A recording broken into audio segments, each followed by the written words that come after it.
안녕하세요. 강날님입니다. 올 한 해 저희 채널을 사랑해 주시고 또 가입도 해 주시고 또 저를 응원해 주신 구독자 여러분께 감사드립니다. 아, 올 한 해 참 그 대통령도 나오고 다사다난했죠. 뭐 또 안타까웠게 또 이태원 참사로 인해서 또 많이 슬퍼할 국민들 생각하면은 참 이렇게 살아있는 것만으로도 감사해야 되지 않나 싶기도 합니다. 또 더욱이 경제 위기로 해서 내년에는 더 힘든 그 경제가 찾아올 거라는 많은 경제 지표 또 그 전문가들의 얘기를 듣다 보면은 새해를 맞이하는 게 좀 우울하기도 합니다.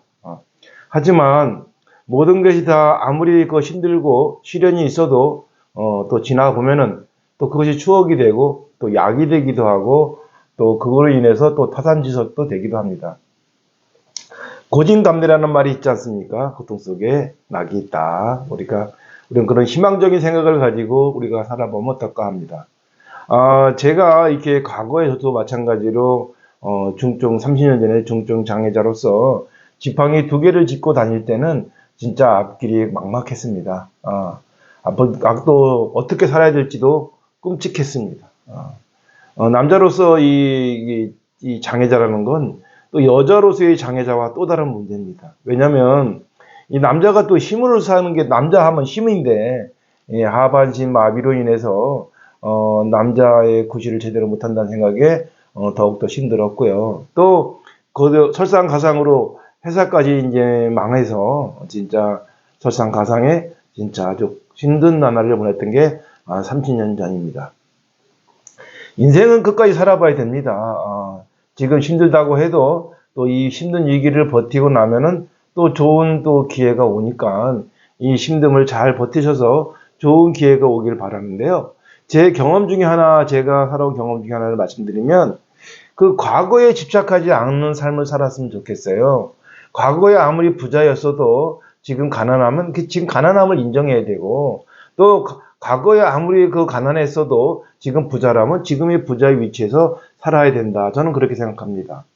어떤 사람들은 이제 과거에 가난했기 때문에 현재 부자가 됐음에도 불구하고 그 가난한 근성을 못 버리는 사람이 있어요. 참으로 좀 안타깝다고 저는 생각합니다. 물론 그 가난함에서 검소함의 가난함이 아니라 궁핍함의 그 가난함을 말하는 겁니다. 또 마찬가지로 과거에도 잘 살았는데 지금 또 지금 어려운 이 처지에 맞게끔 살아야죠. 커리어 허식을 하고 과거에 잘 살았다고 해서 가오나 잡고 폼생폼사를 하면은 결국 또 더 어려워지는 상황이 오거든요. 그래서 과거에 잘 살았던, 과거에 못 살았던 현재를 직시하고 살았으면 좋겠다. 이게 제가 날아온 대로 살아온 방법입니다. 제가 이제 과거에 장애자가 아니었을 때를 생각하면서 현재 이 장애인의 삶을 살면 얼마나 힘들겠습니까? 그래서 저는 이 장애인으로 사는 자체도 감사하게 살고 있습니다. 왜? 장애인으로 사는 것보다 죽는 것보다 낫지 않습니까? 또 이 장애도 하반신 망해가 왔으니 또 다른 더 큰 장애가 온 것보다 훨씬 낫다라고 감사하면서 살고 있습니다. 그런 감사한 삶을 살다 보면은 좋은 기회도 오고 또 그 어려움이 전화위복의 기회가 된다고 저는 생각합니다. 저 같은 경우에도 마찬가지로 제가 이 장애가 왔을 때 저는 남들이 그래요. 장애가 왔으니까 좀 안타깝다.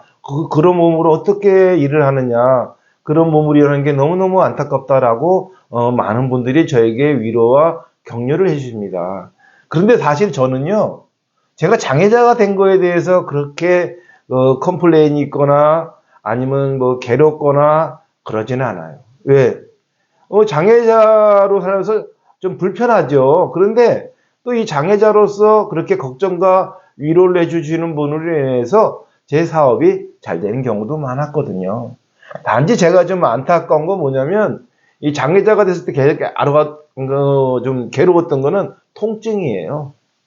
저는 가끔씩 다리에 통증이 옵니다. 그러니까 죽었던 신경인데 그게 이제 마비가 된 게 살아나려고 하는 건지 아니면 신경이 끊어지려고 하는 건지 엄청난 통증이 1년에 한 서너 번 와요. 그때는 진짜 죽고 싶을 정도로 아픕니다. 그냥 칼을 막 째는 생살을 찌는 듯한 그런 고통이 다리에서 와요. 그럴 때는 진짜 만사가 귀찮고 너무너무 괴로워서 솔직한 얘기로 아우 이 다리를 가지고 꼭 살아야 되나 할 정도로 아파요. 근데 그게 365일 아픈 건 아니고요. 그렇게 가끔씩 아픕니다. 그럼 그렇게 가끔씩 아파도 그 아플 때 너무너무 아플 때는 좀 그렇게 좀 아우 좀 죽고 싶을 정도로 아프다는 생각이 들지만 그 고비를 또 넘기면 또 활기차게 또 웃고 살아갑니다. 사실 김병희 효자가 없다는 말이 있지 않습니까? 예, 이 처음에 제가 장애자가 됐을 때는 많은 사람들이 걱정을 했죠. 아, 몸이 이렇게 됐으니 어떡하니? 또 이렇게 좀 불쌍해하고 치근치심하지만 좀 세월이 지나면요. 원래 너는 장애인, 원래 저 사람은 장애인, 원래 저 사람은 몸이 불편한 사람으로 인식되기 때문에 동정의 대상이 되지 않습니다. 그래도 또 장애인으로 살아가면서 진짜 행복하게 살아가는 이 사람들이 많지 있지 않습니까? 그래서 저는 그래요. 앞으로 긍정적인 마인드로 살아가다 보면은 이런 심한 중증 장애가 오든 또 아니면 또 이렇게 사업에 실패가 와도 다 추억이다. 그렇게 생각을 한번 하시고 우리 이런 말이 있지 않습니까? 피할 수 없으면 즐겨라. 그러니까 지금의 고통이 또 지금의 어떤 어려움이 내가 피할 수 없는 공경에 처해 있다면 그걸 한번 숙명적으로 받아들이는 것은 어떨까 생각합니다. 제가 좀 전에 말씀드렸다시피 제가 다리에 고통이 엄청나게 와요. 그러면 이 고통이 언제 끝날까 생각하지 않습니다. 그러면 계속 더 고통스러워요. 이 고통이 언제 끝날까 생각하는 게 아니라 그냥 그 고통 자체를 그냥 받아들입니다. 그러면 좀 지나면 없어져요. 근데 처음에 저도 고통이 왔을 때, 통증이 왔을 때는 이 통증 때문에 너무 아프고 이 통증 언제 끝나나 하다 보면 진짜 죽고 싶어요. 마찬가지로 고뇌나 고통도 마찬가지입니다. 어떤 어려운 일이 생겨도 이 고통이 언제 끝날까라고 생각하다 보면은 그 기간이 너무 길고 괴롭습니다. 그러다 보니까 그냥 그 고통도, 고뇌도, 또 갈등도, 우울도 그냥 받아들이는 것은 어떨까 생각합니다. 올 한 해 진짜로 다사다난하고 힘든 일도 있었고 기쁜 일도 있었는데 우리가 그 기쁜 일만 생각하고 힘든 일은 잊어버리시고 또 잊어지지 않는다면 그냥 받아들이시고 또 뭐 날짜가 하루 바뀔 뿐이지 새해하고 올해하고 뭔 차이가 있겠습니까? 그냥 하루 차이인데 그 하루 차이도 새로운 마음을 가지고 새술은 새 부대에 닿는다는 마음처럼 새해에도 또 어제보다는 나은 내일이라는 생각을 가지시고 희망을 가지고 새해를 맞이하였으면 어떨까 합니다. 오늘 저희 이 마지막 오늘 방송을 마치면서 내년에는 여러분과 좀 더 가까워질 수 있는 기회가 왔으면 좋겠습니다. 여러분, 저희 방송 사랑해 주셔서 감사하고요. 여러분의 감회에 항상 행복과 사랑이 충만하시길 축원합니다. 감사합니다.